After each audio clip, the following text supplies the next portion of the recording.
Hey guys, this is Ryan. I have a small, very small, tool haul I got today, local pawn shop. Got 12-inch Proto, the 6-inch Proto, and the Challenger by Proto. I think this one was made in Taiwan around the 80s or so. If you look, the reverse mechanism for the focus is similar to ones like on bench top, the thumb wheel. Very similar to what Stanley Black & Decker was putting out through Craftsman with the tri-wing design and everything. By tri-wing I mean Craftsman, mid-80s. I just thought it was cool. I have some Challenger USA sockets at the shop, and I've always admired Proto as a brand. This one, good find. It's seized up pretty bad. I'm gonna have to soak it in oil overnight, so I can't really work on it now. But this one actually was seized up, not near as bad as the big one, but I was able to loosen it up with Kroll, which I believe Kroll is probably the best penetrating oil out there, other than maybe a transmission fluid cut 50-50 with acetone. But I got this one back. It's got a hard spot right there, but it's getting there. I got to do some cosmetic work on it. Of course, the surface rust. I have a Dremel tool with a wire brush attachment. That's probably what's gonna get most of that off. I've seen a lot of good things about evapor rust. I've not really had much luck with it. I'm not sure if I'm leaving it in there long enough or not. But this is a good little find.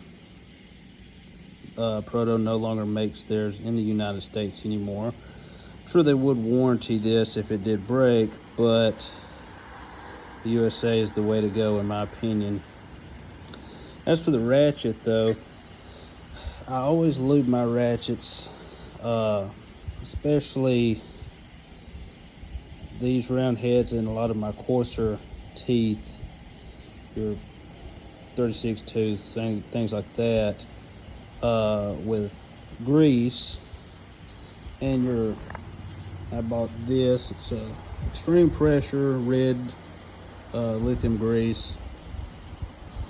I use it on my coarser teeth ratchets. Finer teeth count. Heard a lot of good things about the Super Lube. Kroll's good, Gunnel's good. I've heard Tap Magic. Marvel Mystery Oil is really good. I use it from time to time. But something like a gear oil, but not an extremely heavy gear oil. And you don't want much. You don't want any slippage, but on these finer teeth I like using grease. It tends to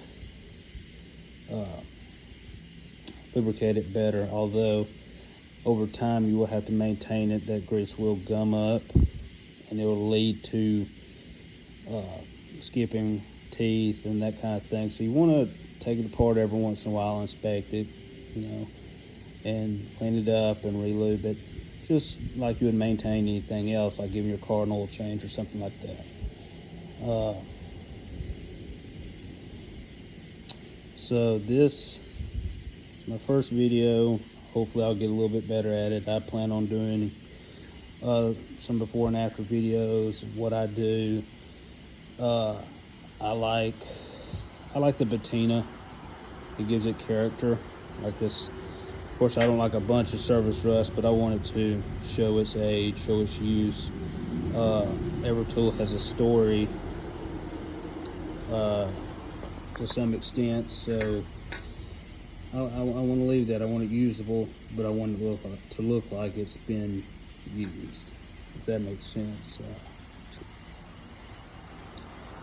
somebody made a living with it before. I'm going to make a living with it now, and I want to kind of honor that, if that makes any sense. But small little tool haul today. I had to do some errands, so I had to call in this morning,